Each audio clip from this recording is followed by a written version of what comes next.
Hello বন্ধুরা, আশা করি সকলে ভালো আছো। তো আজকে একটি নতুন ভিডিও নিয়ে তোমাদের সামনে হাজির হলাম। কীভাবে 2024 সালে ফেসবুক পেজ ডিলিট করতে হয়। তো প্রথমে ফেসবুকে ঢুকবে।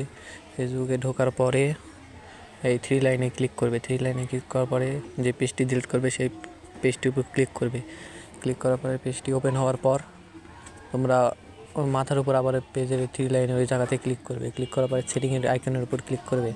সেটিং আইকনের উপর ক্লিক করার পরে তোমরা নিচে স্ক্রল করে চলে যাবে। নিচে স্ক্রল করে যাওয়ার পরে এখানে দেখবে লেখা আছে, একটু নিচে গেলেই দেখতে পাবে অ্যাক্সেস অ্যান্ড কন্ট্রোল। এটার উপর ক্লিক করার পরে ডিঅ্যাক্টিভ পেজ আর ডিলিট পেজ। ডিঅ্যাক্টিভ করলে কিছুদিনের জন্য পেজটা তোমার বন্ধ হয়ে থাকবে, ডিঅ্যাক্টিভ হয়ে থাকবে। আর ডিলিট করলে পার্মানেন্ট ডিলিট হবে। আমি ডিলিট করবো, ডিলিটের উপর ক্লিক করলাম। যে কোনো একটা রিজন এখান থেকে দিয়ে দিতে পারো, আমি দিলাম না। কনফার্ম। এটা তোমার পাসওয়ার্ড দিবে। যে পাসওয়ার্ড দিয়ে তুমি তোমার ফেসবুকের পাসওয়ার্ড দিলে এখানে হয়ে যাবে। ফেসবুকের পাসওয়ার্ডটা দিতে হবে কি ডিলিট করার জন্য। তো এখানে আমি ব্লার করে থুছি, কারণ এটা পার্সোনাল আমার পাসওয়ার্ড ফেসবুকের। তো তোমাদের পাসওয়ার্ডটা তোমরা দিয়ে দিবে, দেওয়ার পরে কনফার্ম করে দিবে। আবার ডিলিট পেজ লেখার উপর ক্লিক করবে। ক্লিক করার পরে একটু লোড নেবে, পেজটি ডিলিট হয়ে যাবে।